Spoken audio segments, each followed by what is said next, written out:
Ya pemirsa, informasi berikutnya, ditegur kotor oleh Presiden Prabowo Subianto. Aksi bersih-bersih sampah langsung dilakukan di Pantai Kute pada Selasa pagi tadi.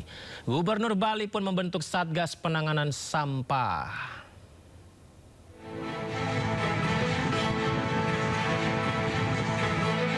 Gerak cepat penanganan sampah di kawasan wisata Kuta langsung dilakukan Forkopimda Bali, melibatkan TNI Polri, Dinas Lingkungan Hidup serta siswa sekolah untuk aksi bersih-bersih pantai. Sampah plastik dan kayu kerap memenuhi kawasan Pantai Kuta yang merupakan sampah kiriman di musim angin barat di bulan Desember hingga Februari. 8 alat berat pun dikerahkan membantu kegiatan. Sampah yang terkumpul akan dipilah untuk dijadikan pupuk kompos dan sisanya dibawa ke tempat pembuangan akhir. Ini sampah itu di laut ada dua, ada anorganik dan organik. Yang anorganik tentunya itu campur antara plastik, ada dedaunan, ada binatang-binatang laut.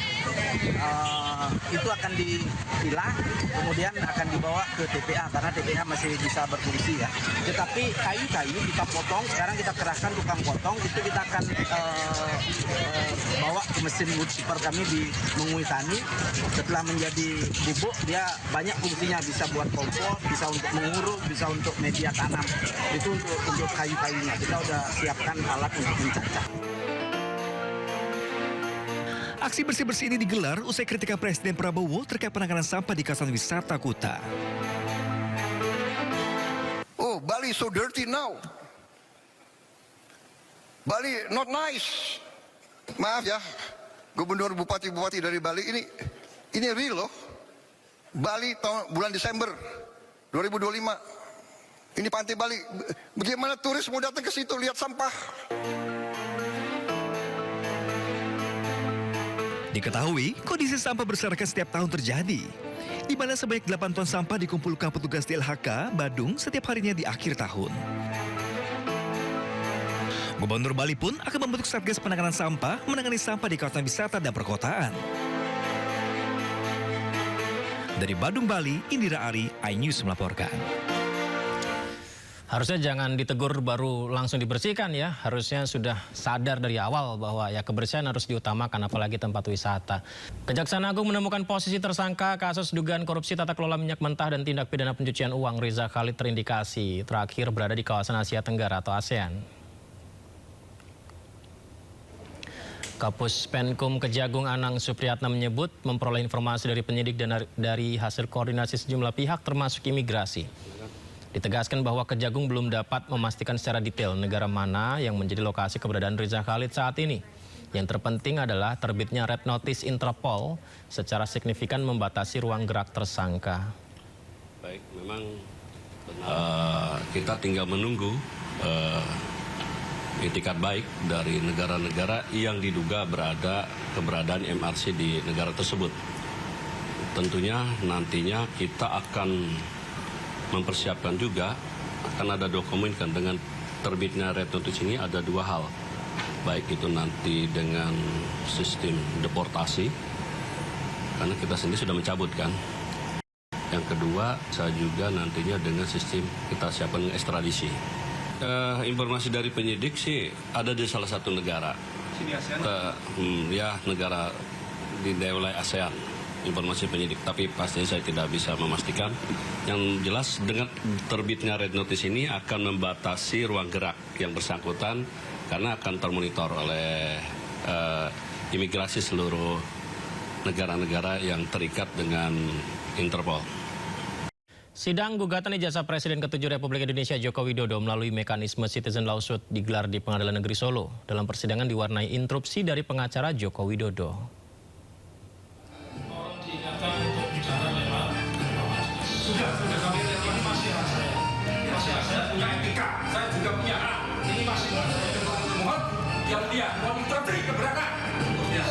Nadanya juga menyudutkan kepada saksi ini. Etikanya gimana? Saya tidak melakukan. Inilah interupsi kuasa hukum Joko Widodo yang terjadi pada sidang gugatan ijazah Presiden ke-7 Republik Indonesia Joko Widodo melalui mekanisme Citizen Lawsuit di Pengadilan Negeri Solo, Jawa Tengah. Lontaran interupsi terjadi saat pengacara penggugat M. Taufik mendengarkan keterangan saksi dari pihak tergugat, Riche Dwijaya, teman kuliah kerja nyata atau KKN Jokowi dari Fakultas Biologi UGM. Riche mengaku mengenal Jokowi sejak KKN di Desa Ketoyan, Kecamatan Wonosegoro, Kabupaten Boyolali, Jawa Tengah. Selain Riche, hadir juga teman Jokowi, Yohanas, dari Fakultas Hukum. Sementara saksi lain adalah Moh Karno, anak kepala desa Ketoyan. Menurut pengacara penggugat M. Taufik, interupsi yang dilakukan pihak Jokowi merupakan suatu kepanikan. Itu dinamika saja, kalau saya lebih menyebut itu kepanikan, karena kita bisa melanjangi saksi. Kan sepanjang saya tidak dilarang, tidak ditegur palu oleh hakim, itu hak kami. Kami juga tidak menginterupsi rekan kami Pak JP Irfan. Secara pribadi saya tidak ada masalah dengan Pak JP Irfan, tetapi yang tadi, yang seru tadi ya, yang Anda kebetulan juga rekam semua, meskipun tidak live, itu menunjukkan kepanikan. Kalau orang tidak panik, ngapain marah-marah? Saya nggak pernah marah-marah. Sementara itu, pengacara Jokowi, YB Irfan, mengaku protes keras karena pertanyaan tidak mengarah ke substansi. Karena pertanyaan yang disampaikan sebenarnya tidak substansial. Tidak substansial, semisal ada tidaknya listrik dan seterusnya, itu kan bukan substansi. Yang substansi dalam hal ini adalah bahwa benar Pak Jokowi sebagai salah satu anggota kelompok peserta KKN dari UGM pada tahun 1985 yang dilaksanakan antara bulan Maret sampai Juni di Desa Ketoyan, Kecamatan Wonosegoro, Kabupaten Boyolali. Substansinya adalah ini. Rencananya sidang akan dilanjutkan pekan depan 18 Februari 2026 dengan menghadirkan saksi ahli. Dari Solo, Jawa Tengah, Septiantoro, iNews melaporkan. Presiden ke-7 RI Joko Widodo menyebut kasus fitnah ijazah harus sampai di pengadilan. Meskipun telah memaafkan 2 tersangka kasus, namun Jokowi menegaskan proses hukum tetap berlanjut. Hal ini disampaikan Presiden ke-7 RI Joko Widodo di kediamannya di Solo, Jawa Tengah. Menurutnya kasus pelaporan ijazah ke Polda Metro Jaya adalah urusan hukum. Jokowi menjelaskan pintu maaf selalu terbuka, tapi maaf memaafkan merupakan urusan pribadi. Sementara urusan hukum harus terus sampai ke pengadilan. Karena Jokowi menginginkan pengadilan sebagai forum untuk menunjukkan bukti mengenai kasus fitnah ijazah. Pintu maaf selalu terbuka. Tapi sekali lagi urusan maaf, memaafkan itu urusan pribadi ke pribadi. Kalau yang di Polda Metro itu sudah urusan hukum. Artinya urusan pribadi ya urusan pribadi, maaf memaafkan, tetapi urusan hukum ya urusan hukum. Dan memang harus sampai ke pengadilan. Karena kalau enggak, saya enggak punya forum untuk menyampaikan bukti mengenai kasus ijazah.